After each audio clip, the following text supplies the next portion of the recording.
No? Okay, good. So I spend a lot of time on Twitter. If you want to hang out, that's where to go hang out and find me if you want to talk games or computer security or software or beer. My roles in this world. I am a husband. My wife Gabrielle is in the back probably feeding our daughter, which leads to the whole father thing. Fatherhood plays a big role in this talk, so we'll talk more about that later. Actually, professionally, I am an author. I've written around 16 technical books, or written on 16 technical books, mostly about Microsoft.NET technologies. I am a software composer. That term comes from a book called Lorem Ipsum, a children's book about computer science. I strongly recommend everybody read. It, in 138 pages, taught me more about computer science than a bachelor's degree in 20 years in the industry did.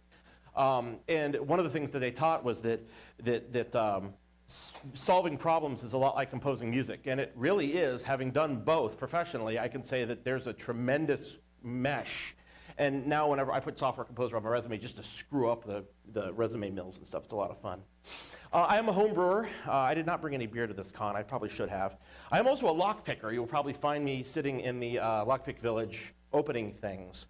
I am the administrative director of Locksport International. I'll be giving a talk about what Locksport has taught me about security tomorrow at 5 also.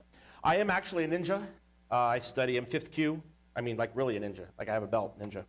And I'm also something of an insurrectionist. I have a really bad habit of saying the wrong thing at the wrong time and getting in trouble for it. So, but none of that matters, actually, because what we're talking about today is totally unlike anything else that I normally talk about.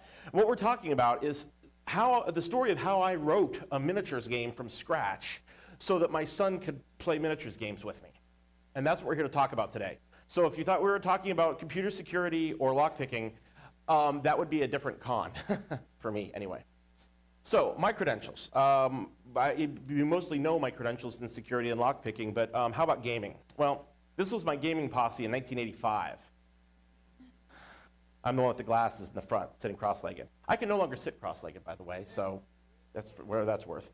I have been gaming for a very long time. In fact, here is where I started. I was very upset when the second edition came out. I'm actually still a little bitter. I remember when people went to this, and I was not interested. In fact, I dissed it totally. It's just totally, it's too mainstream, not for me. I'm going to play the real games. Yeah, anyway. And then, of course, all my friends who played, they all have Alpha decks now, and they're selling their Black Lotuses for $1,000 at Origin. So who's laughing now? Got to stop hitting this thing. I'm going to break it. So I talked about fatherhood. Kaylin's in the back of the room. This is her. She's a little too young to be gaming. She mostly eats Legos. This one, however, is already quite a gamer, and he's up there setting up our gaming board now and doing an excellent job of it, by the way, Adam. And he really enjoys gaming, and part of the reason Gabrielle and I are big gamers, and so we would go to conferences and do things, and he would really want to participate. And we learned that the games and children mix much better than even like contemporary education and social theory would have you believe. The kids learn to take turns in games, and even if you're just playing Candyland with a 3-year-old, the concept of it's my turn now, it's your turn next, that has to be taught. That's not natural. What's natural is me. But teaching that's an important lesson to be learned. You also learn to make decisions in gaming, which is something else that isn't natural. Children are kind of brought up, especially in the United States, to do what they're told, not to look at a scenario and go, what would be best here? And what they do what games do is put them in a position where they have to, without any help, look at a situation and go, what's the best thing to do? Not the right thing, the best thing. Very different, extremely hard for somebody under the age of 8 or so.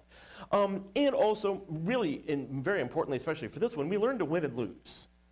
Losing is not fun for anybody, but it's part of life, and we have to learn how to deal with it and also how to win gracefully, which sometimes is hard. So those lessons are very good, and things go well together for kids in games until they don't. There are some problems that I've discovered, especially trying to move forward as Adam ages. The first problem is 900-page rule books, which are extraordinarily prevalent in the kind of games that I'm most used to. There's, of course, the whole small parts issue where you know, don't play with this if you're under the age of 3, but I think we're largely past that at this stage of the game. The biggest problem is the running with scissors issue. The large amounts of logic is not the kind of thing that your average 6-year-old is going to be able to parse well. They're going to get frustrated very quickly and quit. So if you look at these games, we find out that we have this massive gap between the kinds of games that are appropriate for, say, 4-year-olds and then the kinds of games that are appropriate for 12-year-olds. And I found that gap is remarkably huge. What I decided I wanted to do was write a bridge, some kind of bridge game that I could use, like this has been done in programming languages over and over and over again. People have written these small, intricate but not overly sophisticated languages to teach children programming. I mean, we used Visual Basic, or Basic, not Visual Basic, Basic when I was young, and now there are much better examples going forward. I wanted to do the same thing for games. So what I decided to do was write a simplified version of Warhammer. Now, has anybody here know what Warhammer is? Okay, so I've got a couple people. For the rest of you, let me tell you what Warhammer is. Warhammer is a miniatures game. Okay, it is played on a table with actual miniatures that can be customized, painted, collected, whatever, and then a set army list. And that army list is designated by points. So in order for your character to cast this spell, it's going to cost you 30 points. That spell will cost you 40. And then the two sides, or however many sides there are, agree on how many points their army is going to have at the start of the game. That makes sure that we have a relatively even battle. The only thing that should separate the two is tactics. Of course, that all depends on the game design. If the game is designed right, that works. If the game is designed wrong, it doesn't, which is why many miniatures games have fallen flat. Warhammer was written very well, and it succeeded. The reason it has worked well is because it is impossibly complicated. The rule books are like this big if you stack them together. I can't play it without help, and I'm not kidding. I mean, the two people that I normally play Warhammer with both have an IQ of about 160. They have the rules freaking memorized, and I go, all right, so I want to move my dwarves over there. How do I do that again? And they're like, yeah, you have to sort this and roll over. Okay, that's fine. Page 97 of the rule book. Oh, okay, I'll do that. So that's Warhammer. Also, Warhammer has the additional problem, of course most people love this, problem of being long and ugly. Warhammer takes about 3 hours to play, and it's played in these huge steaming halls with a bunch of middle-aged guys that haven't showered recently for hours and hours on end, and they love it. We go to a gaming conference in Ohio. Well, and I am in Ohio. Boy, I've traveled too much recently. We go to a gaming conference in Columbus called Origins. If you have not been there, I strongly recommend you go. It is amazing. 14,000 of your best friends playing everything from vampire LARPs to poker. Seriously, it's astounding. The Columbus Convention Center is completely taken over, and one whole hall is miniatures game. And that's pretty much what it looks like, except bigger. So, how am I doing on time? Oh, I'm doing great. Oh, no, that's not time. Okay, I'm still doing great. So, my strategy. Okay, I thought that the principles of Warhammer, okay, miniatures game played on a tabletop with points, more or less, could be used to produce a totally new game with much less in the way of strategy and much less in the way of tactics that would be achievable for a young child. Hey, Adam, you've been doing stuff for a long time. Okay, is everything all right? Okay. Just want to make sure you're not setting out every miniature we have. So, here was my strategy. My first strategy is I diluted points to dice. So, instead of building a unit of Warhammer miniatures where if this power is this many points, this power, so this unit's 392 points and this unit's 286 points, we are going to instead just decide that a unit is a certain number of dice. So at the base level, a unit of 10 archers will be 10 dice. Okay? Up and down, that's what it comes down to. I decided we would have exactly 2 classes of characters. Anybody who's any kind of gamer probably recognizes that term. Are you a spellcaster? Are you a thief? Are you a warrior? Are you what are you? I have 2 classes in this game. I have not told you what the name of the game is yet. I realized that when I went through the slides, I forgot to fix it. We named the game Torna. So if I eventually say Torna, you'll know what it is. That's the name of the game or the working name. So I have two classes. I have shooters and I have melee, and that's it. Okay? It doesn't matter whether you have a missile launcher or a bow and arrow or a sling or a rock you're throwing, you're a shooter. And if you have a sword or your fists or a big club or a jackhammer, you're melee. Doesn't matter. And then movement, I then restricted to mounted and on foot. And that's it. Okay, Adam. Okay, just calm down, take a seat or something. Mounted and on foot. So you can either walk more or less or do whatever you do with normal locomotion, or you can ride something, a horse, a tank, I don't care. There's two categories. So, as it turns out, it all worked pretty well. Strangely enough, it all worked pretty well. Let me tell you a little bit of the details of how it all worked together. So it all came down basically to miniatures, dice, and distance. The miniatures are kind of the draw for a kid because, as you can see, he's been over here futzing with them steadily for 15 minutes since we started. They are fun, interesting, collectible, not exactly cheap, but you can find them with reasonable cost. You can paint them yourselves. You can add things to them. You can use existing stuff. Because Torna is so loose and we have so few character roles, you can use your Legos, you can use your army men, you can use anything you want. Any toy that can be stood and serviceably moved as a unit can be played with as part of a Torna game. As long as you can fit it into one of the classes and you decide ahead of time what it is, you're set to go. Then the other side of the piece is dice and distance. Dice and distance basically play the core of the game. You use a tape measure to move your units, so you're learning distance and you're learning spatial integrity. And then you use the dice to do things like conduct warfare. So you get to learn mathematics and probability and all those wonderful things you deal with. So we get the math in and the life skills in, with the draw being the miniatures. I've learned this is kind of an important part of building a toy or any kind of educational system for young people. You got to have the hook and then you got to have the payoff. And the hook is the miniatures, and the payoff is the mathematics and general life skills that you learn. So set up a game. Well, Adam's been setting up a game for a while here, and you can see that there's really two things, one of which he's doing invisibly and one of which he's doing obviously. The first thing you need to do is build a playing surface. Well, we'll talk about that in a minute. The nice thing about Torna, or any miniatures game really, but Torna especially, is that it can be played on any flat surface. Any table is fine. This is much narrower table. We usually use our kitchen table, which is monstrous. And he can't even reach across it. This might be a better table for him. Be less crazy, please. Thank you.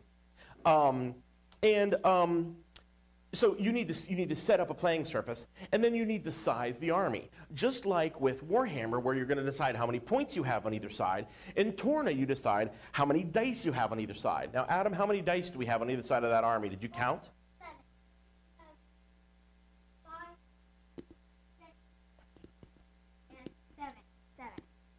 7?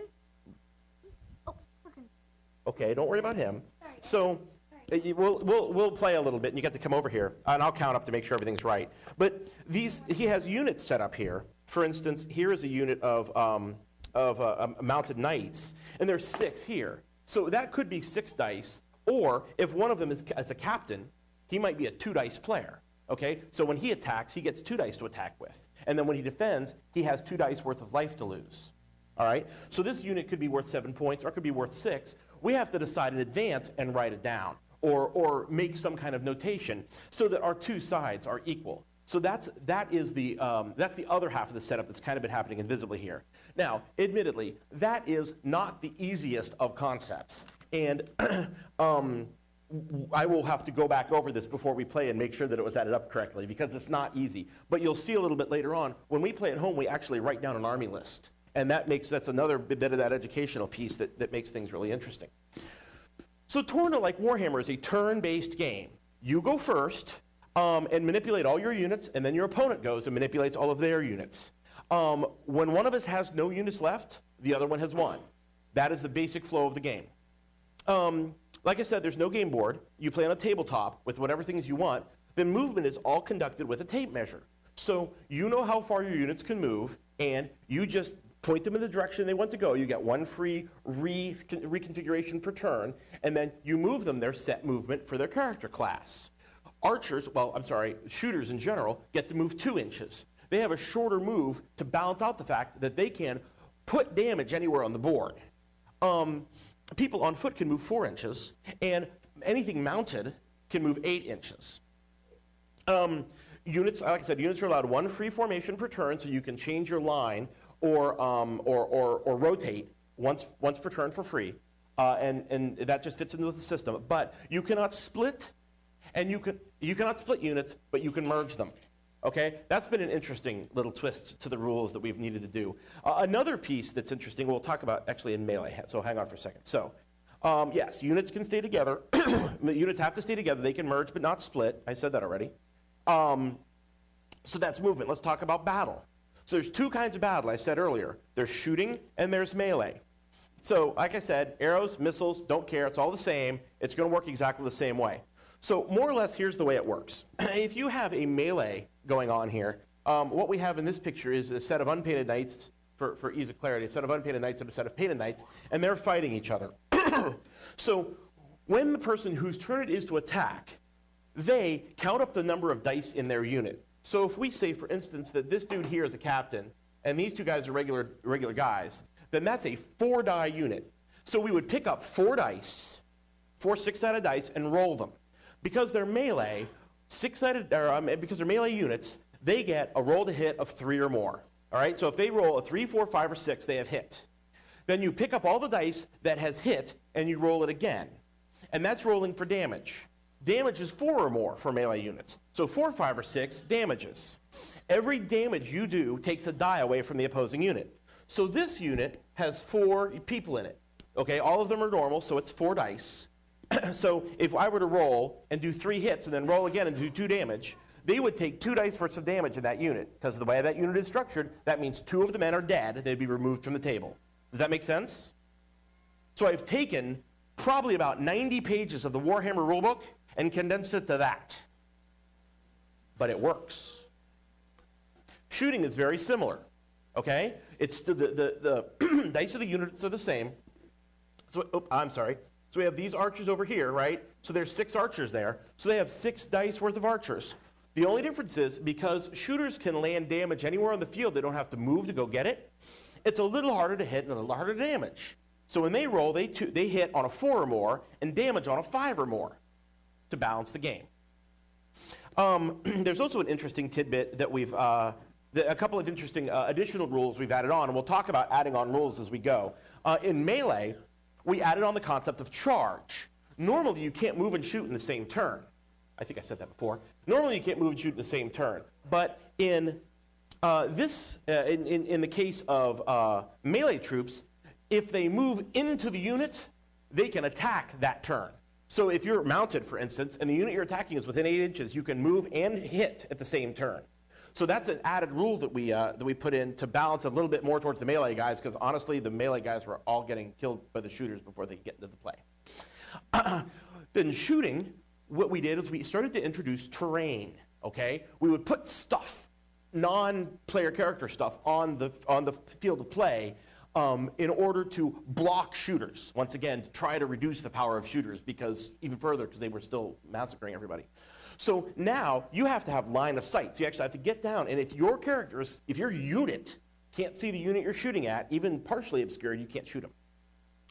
Oh, sorry. I'm not used to my new controller, so you're going to have to give me a break here. Then things get fun. Because now that we have a basic rule set, we can pretty much do whatever we want. You want to do some neat machines? No problem. Okay, that's probably a little big, but you get the idea, right? You can put anything on the table and call it a player. At least you're entertaining them. You want to do something with terrain? You want to build your own? You want to use Legos? Do we have the Legos out, Adam? Yeah, okay. Did you make it a tank, or is it actually a building or something? A bridge, okay. So we got a bridge. You want to make a bridge? You could go all out. You could model if you wanted to. You can make a river and do a whole permanent setting to play, which Warhammer players and miniatures players in general do regularly. You can pretty much do whatever you want. Anything you want to set on the board, you can call a character, assign dice to it, and you know exactly what it can do, how far it can move, and how well it can shoot. So the only thing that I'd say is that agree on the rules beforehand. Like in our games, tanks are always 4 dice. If we put something on the thing and say, oh, this is a tank, that's 4 dice in one unit. or one physical, like, move by itself thing. So that's neat because you get to roll 4 dice at once. That's a lot of damage in one shot, but that's a lot of your army tied up in one thing. So there's some balance at play there. So the end game, I mentioned before, the game ends when one player runs out of pieces. When you've killed all of your opponent's units, all the pieces are gone out of every unit, all the players are gone out of every unit, the game is over, and you have won. So Bill, how did it work out? Well, actually, it's worked out awesomely. Would you say it's fun? Do you like to play Torna? Yes, you do. You're kind of wondering why we're not playing right now. I spent more time teaching good gaming habits than I spent teaching the game. That's an honest statement. He picked up the rules of the game a year ago. He's 6 now. I taught him when he was 5. He picked up the rules of the game in about a half hour. I'm still teaching him good gaming habits. He's real good, though. Rolling the dice neatly, the basics of tactics, good sportsmanship, are the kinds of things that actually become more of a lesson than the rules themselves. You need to be a stickler for the rules. For instance, point of view, for cover, it's not like you're actually out there with a paintball gun, and if they can't see you, they can't shoot you because you're behind something. There's argument. Well, I can sort of see that character. No, Adam, if you can't see, if it's blocked in any way, you can't shoot them. That's it. But it's subjective, so you get that kind of conversation. So that's good. And then the biggest deal is enforcing not changing the rules midstream. Because it's, well, actually, he gets to put the train down, and he goes, well, actually, one of these trees over there. Adam, we're 3 turns into the game. The trees didn't just get up and move. Well, but I really want them over there. I know, but we don't change the rules in the middle of the game. Another good one is actually, he's a captain now. They promoted him. So he's 2 dice. Okay, we can't do that in the middle of the game. You don't do that. No. So what was the aftermath? Basically, as far as the game is concerned, after a long game, losing kind of stinks. So he wants to play bigger and bigger games with more and more miniatures and goes against Legos and Army Men and all this different stuff out. We end up with like a 90-point game, and it runs for an hour. And then he loses. And after you've played something for an hour, you've put that much of your time into, losing is not the best thing ever. And for the record, I do not always win. He regularly wins the game. There is enough just blind luck in the game that even if I actually try to do some tactical things, he will still beat me occasionally, actually about half the time. So what you do is you keep it moving. I take distractions. We actually clear the table before we start to play, things like that. Those kinds of things make a big difference when you're playing a game with a young person. You also need to clean up the game board as you go. So when characters in the game die or whatever, make sure you take them off the board. Less things to fiddle with while you're doing your turn makes life a lot easier. So what have I learned out of all of this? I've learned some really pretty interesting things about the psychology of 6-year-olds that I didn't know before, and I wish I probably should sit and buy a psychologist some beer and learn more. The capacity for learning is significantly greater than I thought. We had played 2 games, and he wanted to enhance the rules. We added 2 dice captains in the next game. He had no problems with terrain conceptually. He knew he had to plot his movements around things, that if he had a unit of knights, the knights couldn't spread out through the trees. It doesn't work that way with a horse. All those things he had 0 problems with. I know he's a smart kid, but I was very surprised by that. Reading is often the biggest barrier to game adoption, frankly, and one of the huge benefits of Torna is there's really no reading. As long as the adult knows the rules, the child doesn't have to do anything. In D&D, you have to be able to read. Magic, even, which is a relatively simple game to play, it's constant reading and big words, too, on those cards. The rules are written right on the card if you don't know the game. If you can't read, you can't play. So even simple card-based games, collectible card-based games, can't be played by kids who aren't strong readers. Now, as it turns out, he's a very prolific reader, largely because of his mother. Actually, entirely because of his mother. And he could play a game that involves reading and regularly does. He plays games on the Xbox that involve a lot of reading and has no problems with it. But the neat thing about building a game like this is it doesn't require any specialized reading skills. Wrong button again. All right. And the other thing that I learned is sufficiently interesting games will involve a young kid for a much longer time than I thought. He could get distracted in 30 seconds. Trust me. I mean, keeping his attention is very difficult. But if it's his miniatures that he painted and he cares about the characters that are represented by those miniatures, he'll play for now. Seriously, play for now. It's pretty neat. So where do I go from here? Well, let me tell you. Basically what this all started out is just something to play with him. And I was just sketching rules in the back of a napkin. Basically, I ended up writing up a huge blog post for it, and there was a lot of comments, a lot of interest that I got feedback from email and blog comments and Twitter. And I thought, I really should write this into a presentation and give it someplace. And where better than Nauticon? I mean, this is the kind of thing. This is hacking a game, right? Let's talk about it. So what I'd like to do is actually build up a rule sheet for it and post it up on my blog so that people can download it and play it and try it. But I want to rev the rules first. I want to add a couple of things that are optional so that you can play it in this simple version that we play here, or you can add a couple of things. I'd like to add some different kinds of units maybe. I don't know exactly what I want. Probably magic users and provide a simple magic system. I'll talk about that in a little bit too, or at least mention it. Something that Adam has been asking for, and actually he asked for without any input from me at all and has been repeating the need for, is loyalty and fleeing. If you've played any miniatures games before, you know that, that especially if you're dealing with more spurious characters like orcs and goblins, for instance, in the Warhammer world, they will run away. If they feel they're being beaten, you have to roll a loyalty check and they will run. Well, Adam wants to run away. And one of the kind of table rules that we have is that once you're engaged in battle, you can't disengage from battle. The battle continues until one side wins, which is, it's not actually part of the rules of the game, but I would strongly recommend it for anybody. But I also want to say that we may either require a loyalty check if you've lost more than half your units, for instance, or half your characters in your unit, or we may allow you to roll for retreat if you so choose, and then reform. Because there is some tactical benefit to that. If your unit has lost half its characters and this unit has lost half its characters, and you would like them to fall back and reform into a larger unit, then there's some tactical benefit to that. So that's something I was considering doing, but I'm not sure how to do easily. So if anybody has any comments, let me know afterwards.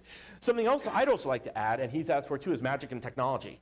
It would be really good to be able to put a character, like we have magic user characters in the miniatures, but they don't actually do any magic. We just call them shooters and pretend like they shoot fireballs or whatever, and that's their shooting.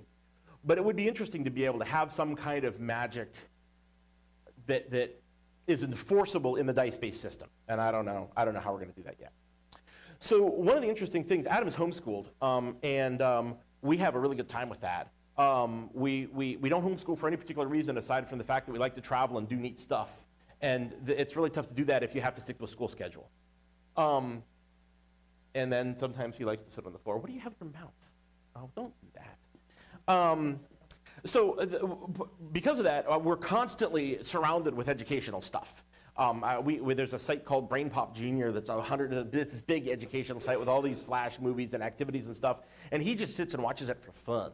Okay, so it's a constant theme in our house. There's always the curriculum laying around and worksheets to be done. Even on Saturday morning, he'll get up and do a math worksheet or whatever. So the educational pieces are a big part of this. And one of the first educational things that I've gotten out of this is, honestly, just handling the dice.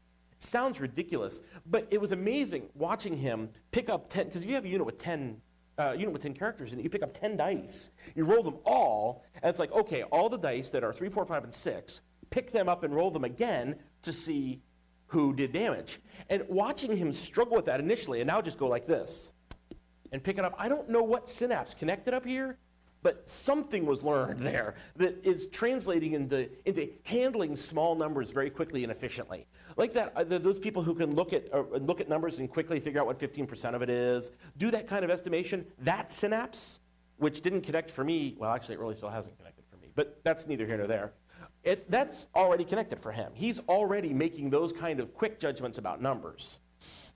Writing the army list is a significant piece of this. He does not like to write. He does like to compose text if he gets to type it, but writing an army list is not his favorite thing in the whole world. And we will write army lists. This is one of your army lists, right, Adam? Yep. Yes, 30 archers. Actually, 35, I think, archers. There's another little 5 down there. But you'll notice he didn't write archer 4 times for the 4 units of archers because that would be a lot of writing. But one of the interesting things is we have a first grader who has absolutely no fear of adding a column of 9 numbers. He does it all the time. And that's, I've learned, is not exactly normal, but I'm really glad to see it.